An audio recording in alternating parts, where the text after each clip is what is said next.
Hi, welcome to Covenant United Methodist Church. I'm Raina Robb, one of the members of our Catalyst team, who you see here as we were introduced to the church last winter.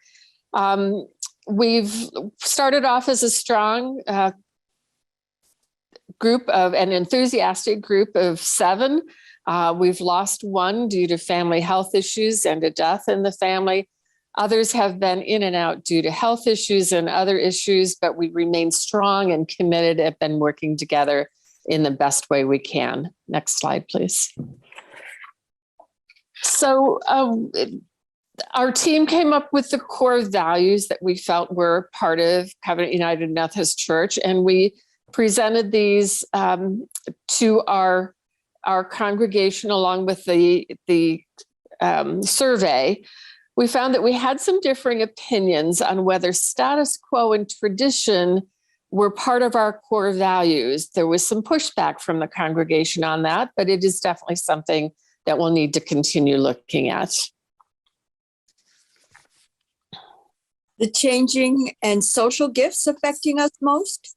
Changes in our community aren't reflected in our congregation, like the large growing Latina community.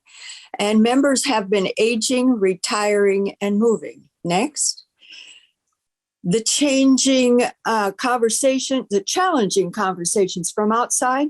Some people serving with us struggle to fit in.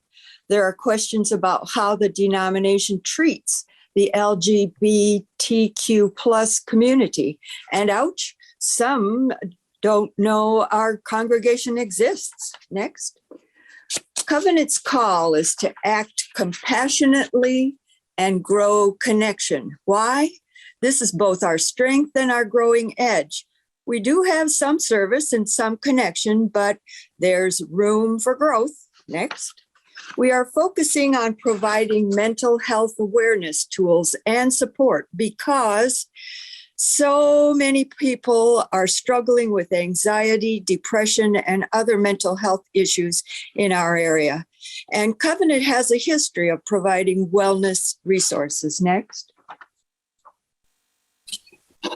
Our experiment was to bring awareness to the mental wellness and mental health for our teens. And we were going to reach out to them over Zoom.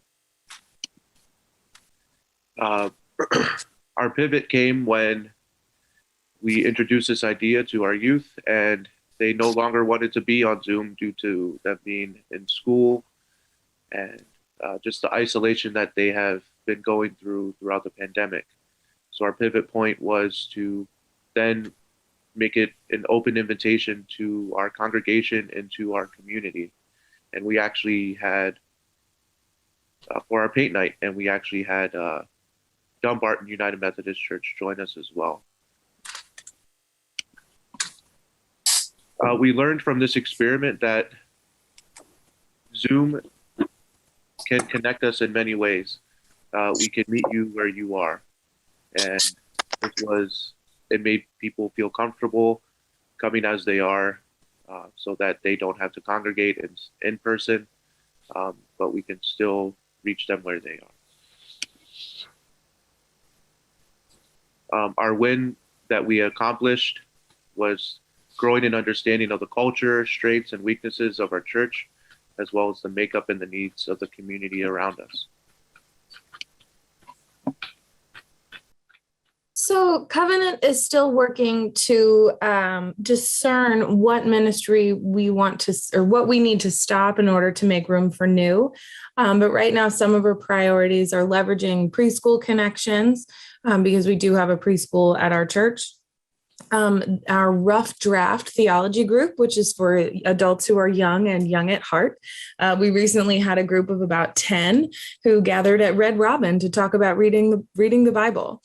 And then we also have our Becca's Buddies group, which is a ministry to people with disabilities. And we actually have a short video from Carla Heisler, who this video was actually presented as part of our Disability Awareness Sunday recently. Everyone. Carla here. As everybody knows that I am a disabled young lady, of course. And disability rights means that we all have rights as individuals. Disability awareness means to me freedom, independence, and actually, I don't consider myself disabled. I just consider myself a child of God.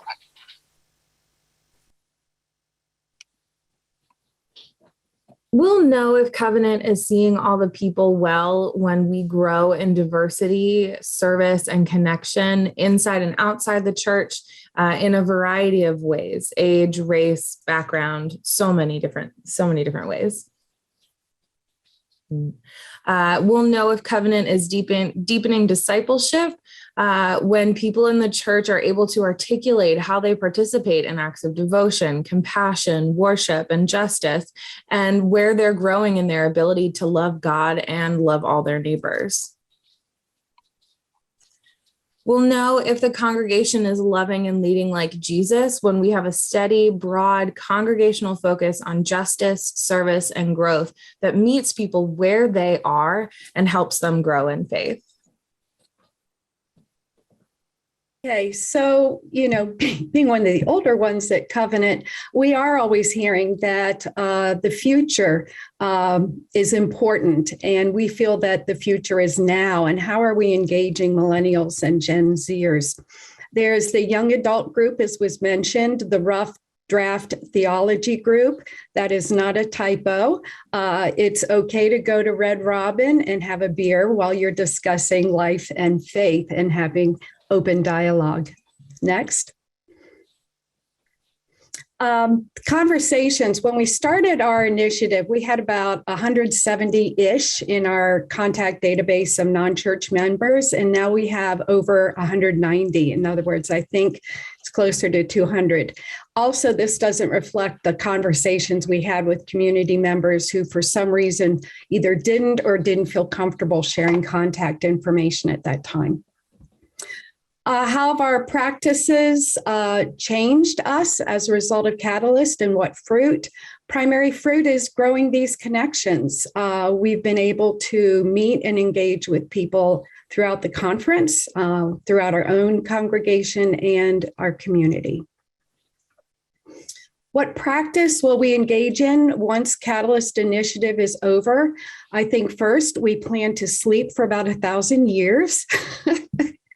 This has not been an easy journey, and that's okay. But I think it's also okay that we acknowledge that. We will continue working the process of looking at congregational values, identifying goals, and taking those risks, those creative risks to reach out. So a year from now, as we continue to look at what we have been doing with Catalyst, we hope that we will have changed the ways in which we engage young families and have a deeper connection with young families. We also hope that we have grown our ability to connect with diverse people, and we know that that comes from one-on-ones and building relationships with folks. Next. And so we celebrate that we have planted seeds. Our team has worked hard in being open, in trying and growing and learning and doing experiments. And we look forward to continue that. We have a leadership retreat planned and some new ideas for things moving forward. And we celebrate the seeds we planted and the growth that will come. Thank you.